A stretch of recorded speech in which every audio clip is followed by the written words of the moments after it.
মিটফুডের পুরান ঢাকায় গতকালকে যে ঘটনাটা ঘটছিল, আপনারা অসংখ্য সোশ্যাল মিডিয়ার মাধ্যমে আপনারা সকলে দেখছেন লোকটাকে কিভাবে তারা হত্যা করলো, যেটা হলো আইএমএ জাহিলিয়াতকে হার মানাইছে। তো কালকে এরকম একটা ঘটনা ঘটনায় আরও একটা ঘটনা ঘটছে, ইমাম সাহেবকে কিভাবে তার কানের গোড়া দিয়া ছুরি দিয়া ফুস দিছে। আবার ভোলাত জুমুদ্দিনের চাচরা ইউনিয়নে স্ত্রী স্বামী সহকারে তাদের উপরও অতিরিক্ত হামলা করা হয়েছে।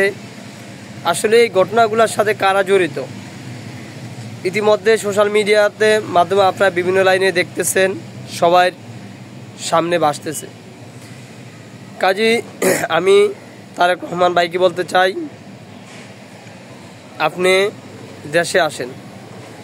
দেশে এসে বিভিন্ন জায়গায় যারা দলের নাম ব্যবহার করে, দলের সাইনবোর্ড ব্যবহার করে বিভিন্ন অপকর্ম, বিভিন্ন অন্যায়ের সাথে জড়িত হইতেছে, বিভিন্ন অপকর্মের সাথে জড়িত হইতেছে, চাঁদাবাজির সাথে জড়িত হইতেছে, বিভিন্ন দুর্নীতির সাথে জড়িত হইতেছে, মানুষের সাথে জুলুম অত্যাচার অবিচার করতেছে, গরিব অসহায় দুঃখী মানুষদেরকে নির্যাতন জুলুম করতেছে।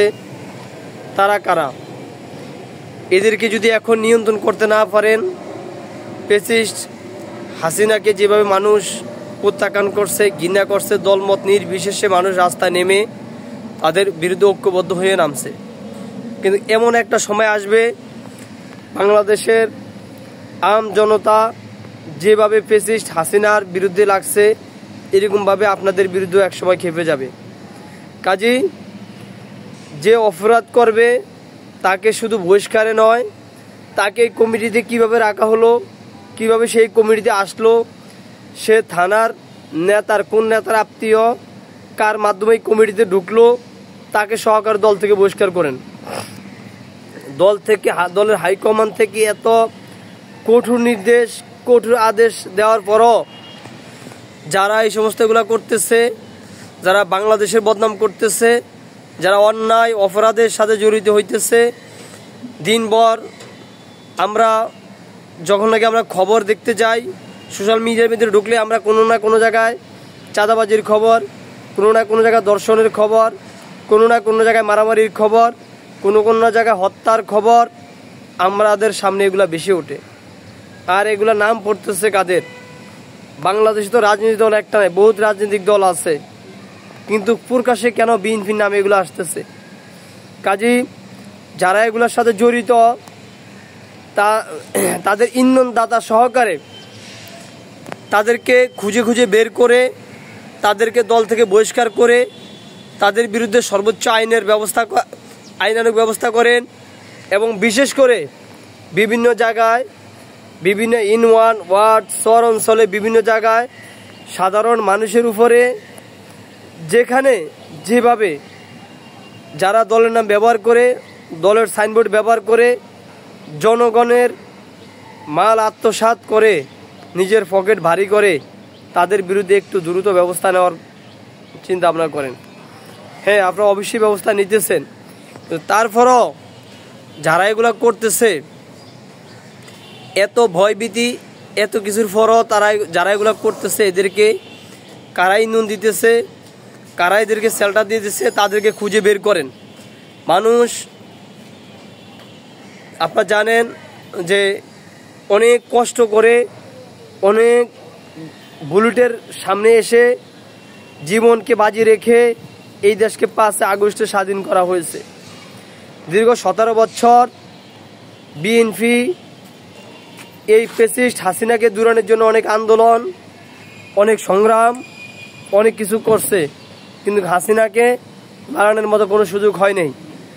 যখন জনগণ দেখলো যে অন্যায় অপরাধের মাত্রা ছাড়িয়ে যাচ্ছে, তখন জনগণ ঐক্যবদ্ধ হয়ে আওয়ামী লীগের বিরুদ্ধে মাঠে নামছে। তারপর আওয়ামী লীগকে পতন করতে সবাইকেই বাধ্য হয়ে এবং সাকসেস হয়েছে।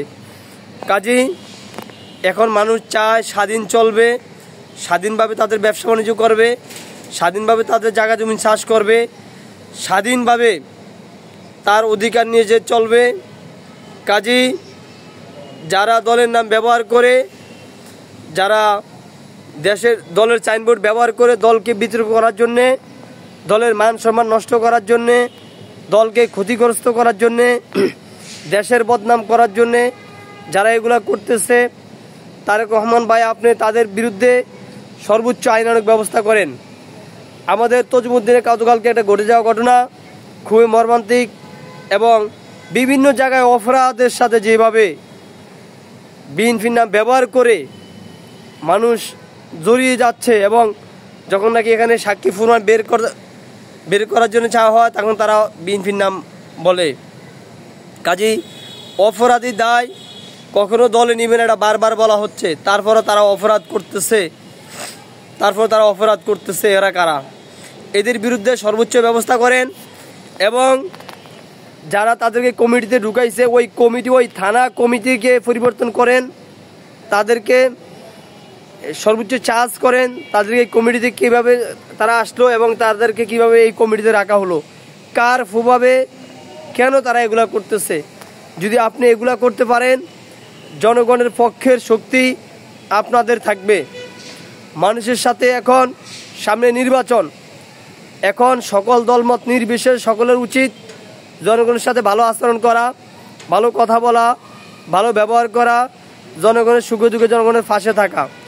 তার পরিপ্রেক্ষিতে যদি জনগণের উপর হামলা করা হয়, জনগণের উপরে জুলুম করা হয়, জনগণের উপরে চাপ সৃষ্টি করা হয়, জনগণকে বিভিন্ন লাইনে হয়রানি করা হয়, তাহলে জনগণ কিন্তু যারা এই কাজ করবে তাদের প্রতি মুখ ফিরিয়ে নেবে। কাজেই জোর করে কোনো ভালোবাসা হয় না, ক্ষমতা যারাই দেখাইছে তাদের পতন হয়েছে। কাজেই যারা এই সমস্ত কাজগুলা করতেছে তাদের বিরুদ্ধে সর্বোচ্চ ব্যবস্থা নেওয়ার দাবি জানাচ্ছি, এবং যার যার এলাকায় কেউ যদি দলের নাম ব্যবহার করে, দলের সাইনবোর্ড ব্যবহার করে বিভিন্ন অন্যায় অপরাধের সাথে জড়িত হয়, অন্ততপক্ষে আমার কাছে একটু দিবেন। কেউ যদি এলাকায় প্রচার করতে না পারে আমার কাছে দিবেন, আমি তো অন্ততপক্ষে দলের হাইকমান্ডের কাছে বিচারটা দিতে পারবো যে অমুকে এইভাবে আপনার নাম ব্যবহার করে, আপনার দলের নাম ব্যবহার করে তারা অপরাধের সাথে জড়িত হইতেছে, তারা মানুষের উপরে জুলুম করতেছে, সাধারণ মানুষের উপরে জুলুম অত্যাচার করছে, সাধারণ মানুষদেরকে বুগাইতেছে, সাধারণ মানুষদেরকে বিভিন্ন লাইনে হয়রানি করতেছে। অন্তপক্ষে বিচার হলেও দিতে পারবো আমি ইনশাআল্লাহ। যদি বিচার দাখিল করি, আশা করি তারা গুরুত্ব তথ্য প্রমাণ সহকারে আমি বিচার দিতে পারি। আশা করি তারা দলের পক্ষ থেকে সর্বোচ্চ ব্যবস্থা ওই অপরাধীর বিরুদ্ধে নেবে। কাজেই দল এরকম কোনো পাওয়ার কাউকে দেয় নেই যে দলের নাম ব্যবহার করে নিজের পকেট বাড়ি করো, নিজের অর্থ বাড়াও, মানুষদেরকে মেরে তোমরা খাও। চাঁদাবাজি কেন করা লাগবে? তুমি ব্যবসা করে খাইতে পারো না, তুমি একটা কাজ করে খাইতে পারো না, কেন তুমি চাঁদাবাজি করবে? কেন তুমি দলের নাম ব্যবহার করে অন্যায় অপরাধের সাথে জড়িত হবে, দলের বদনাম করবে, দেশের বদনাম করবে? কাজেই তোমরা দেশের শত্রু, জনগণের শত্রু ভাই। যারা এই কাজ করতেছে এখনো ভালো হয়ে যান, এখনো মানুষদেরকে মুক্তি দেন, এখনো নিজের পায়ে নিজে দাঁড়ান। আর যদি করে থাকেন, কাজেই আপনার দায় আপনার দল কখনো নিবে না। কাজেই যারা করে থাকেন তারা এখনো তোবা করে ভালো হন, জনগণের কাছে ক্ষমা চান, মানুষের কাছে যান, ভোট চান, মানুষের আপদে বিপদে উপকারে আপনি থাকেন। আপনার নাম সবসময় জনগণ লইবে, আপনার দলের নাম সবসময় লইবে। কাজে ইতিমধ্যে বিভিন্ন জায়গায় আমরা দেখতেছি বিভিন্ন লোকজন, আমরা আওয়ামী লীগের আমলেও দেখছি যে দলের অন্যায় অত্যাচারের কারণে দল থেকে বহিষ্কার নিজেই করতেছে। কাজে এখনও আমরা দেখতেছি। কাজেই বিএনপি অনেকটা বড় দল, জনগণ এই দলকে চিনে, জনগণ এই দলকে ভালোবাসে, জনগণের সমর্থন আছে, তাও ঠিক আছে। কিন্তু কাজে এখন বর্তমানে যা শুরু করছে কিছু লোক, সবাই তার যা শুরু করছে, মানুষ বিভিন্ন জায়গায় সমালোচনা করতেছে, বিভিন্ন জায়গায় আলোচনা সমালোচনা করতেছে। কাজী তারেক রহমান ভাই আপনি দ্রুত দেশে ফিরে এবং সেই এলাকার এমপি প্রার্থী যে আছে তাকে চার্জ করেন, এবং থানা কমিটি সবাইকে চার্জ করেন কীভাবে সে কমিটিতে আসলো, কীভাবে সেই অপরাধের সাথে জড়িত হলো। কাজেই এরকমভাবে যদি করতে পারেন, জনগণের ভালোবাসা নিয়ে আজীবন থাকতে পারবেন। যে একটা কথা আসছে যে 2 বছর বেশি কেউ প্রধানমন্ত্রী থাকবে না, এই কথার সাথে আমি একমত না। কেউ যদি ভালো করে সে 10 বছর ক্ষমতা প্রধানমন্ত্রী থাকবে, 20 বছর থাকবে, জনগণ যতদিন চায় ততদিন থাকবে। আর কেউ যদি খারাপ করে হাসিনার মতন 5 মাসে থাকতে পারবে না, 1 মাসে থাকতে পারবে না। জনগণ তাকে বহিষ্কার করবে, জনগণ তাকে রাস্তায় নামা তাকে জনগণ পদত্যাগ করতে বাধ্য হবে। কাজেই আমার কথা যদি কেউ মনে কষ্ট হয়ে থাকেন ক্ষমার দৃষ্টিতে দেখবেন। আমার ভিডিওটা ভালো লাগবে লাইক কমেন্ট শেয়ার করে সবাই সাথে থাকবেন।